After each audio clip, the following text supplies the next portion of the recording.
ಯೇಸು ಕ್ರಿಸ್ತನ ಹೃದಯ ಮಂದಿರದಲ್ಲಿ ಸ್ಥಾಪಿಸಿಕೊಂಡು ಹಾಗೂ ನನ್ನ ನಡೆದಾಡುವ ದೇವರಾದಂಥ ಗಬ್ರಿಯಲ್ ಸರ್ಗಳಂತ ಅವರಿಗೆ ನಾನು ಹೃದಯ ಮಂದಿರದಲ್ಲಿ ಸ್ಥಾಪಿಸಿಕೊಂಡು ಇದೆರಡು ಸಾಕ್ಷಿ ಹೇಳ್ಬೇಕಂತಲೇ ಇಷ್ಟಪಡುತ್ತೇನೆ.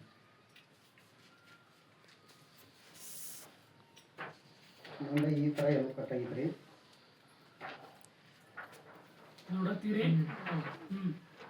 ಈ ಥರ ಒಳಗೆ ರಾಡ್ ಅದ.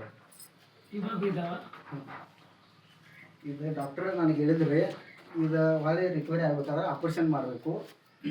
ಮತ್ತು ಡಾಕ್ಟರ್ ಹತ್ರ ಹೋದ್ರು ನಾನು ನನ್ನ ಹೆಂಡತಿ.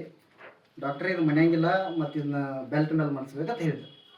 ನಾನು ಹೆಂಡತಿಗೆ ಹೇಳಿ ನಾನು ಕೊಂದೋಗಿದ್ದ ಮನೆಗೆ ಹೋಗೋಣಂತ ಹೇಳಿ, ಈಗ ಸಾಕಾಗೈತಿ ನಾನು ಕೊಲ್ತಾ ಮನೆಗೆ ಹೋಗೋಣಂತ ಹೇಳಿ 2 ವರ್ಷ ಒಟ್ಟು ನನ್ನ ಕಾಲು ಮಾಡಲಿಲ್ಲ. ನಾ ಬಂದು 3ನೇ ವಾರಕ್ಕಂದ್ರೆ ಈ ನನ್ನ ನಡೆದಾಡು ದೇವರಾದಂಥ ಗಬ್ರಿಯಲ್ ಸರ್ ಅವರು ನನ್ನ ರಿಕವರಿ ಮಾಡಿದ್ದಾರೆ. ಈಗ 80 kg ವೇಟ್ ಹೋಗ್ತಾರೆ.